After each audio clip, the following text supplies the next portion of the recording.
সকাল সকাল ঘুম থেকে উঠলে একজন গৃহিণীর টেনশন থাকে কি নাস্তা তৈরি করা যায়। এই যে আমি সকাল সকাল উঠে এখন চা বসিয়ে দিয়েছি, কারণ চা ছাড়া শীতের সকালটা একদম জমেই না, চাটা লাগবেই। এই যে আমার চা হচ্ছে, পাতি দিয়ে দিয়েছি, এখন চিনি দিব। চিনি দেওয়ার পর এখন আমি এখানে লিকুইড মিল্ক অ্যাড করে দিচ্ছি। এটা আমি পাউডার মিল্কটাকে গুলিয়ে লিকুইড মিল্ক বানিয়ে নিয়েছি। আমার চা হওয়ার পর আমি তারপর এখন রুটি সেঁকবো। যে আমার চাটা প্রায় হয়ে এসেছে, অনেক সুন্দর কালার আসছে চাটার। আর এই চা ছাড়া আমার হয়ই না।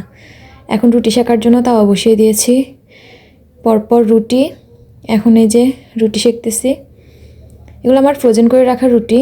আমি প্রায় ধরুন এক সপ্তাহের জন্য একসাথে আমি রুটি বানিয়ে হালকা সেঁক দিয়ে রেখে দিই, তারপর শুধু ইনস্ট্যান্ট বানিয়ে ছেঁকে নিয়ে নিই। শেষ। এখন আমি ডিম পরোটা ভাজবো রুটি সেঁকার পর। খুবই সহজভাবে মানে রুটি দিয়ে আমি ডিম পরোটাটা রেডি করব। প্রথমে এই যে রুটিটাকে হালকা সেঁক দিয়ে নিয়ে মানে ডিমটা আমরা যেভাবে ভাজি করি ওরকম করে গুলিয়ে নিয়েছি। পেঁয়াজ, কাঁচামরিচ, ধনেপাতা, লবণ এগুলো দিয়ে গুলিয়ে নেওয়ার পর এই যে আমি এখন রুটির উপর দিয়ে দিয়েছি। তারপর চারপাশে একটু বাটার অ্যাড করে দিয়েছি, বা এর কারণে এটা হেলদি। তার পাশে ধরুন আমার বাচ্চারা যখন খাবে ওরা অনেক মজা পায় এই বাটারের যে স্মেলটা, মানে পুরোটাই ধরুন হেলদি একটা ব্রেকফাস্ট এটা বেবিদের জন্য। যে রেডি হয়ে যাচ্ছে এটা। আমি খুবই অল্প আছে, এটা কিন্তু রান্না করতে হবে, না হলে আবার আপনার ডিমটা ভালোভাবে হবে না, আবার রুটি পড়ে যাবে। ওই জন্য হালকা তাপে এটাকে রান্না করবেন, মানে ভাজবেন। যে আমার ভাজা শেষ। এখন আবার আমার ছেলে স্যুপ খেতে বলছে, নুডলস এনে দিয়েছে, নুডলসের স্যুপটা রান্না করতেছি।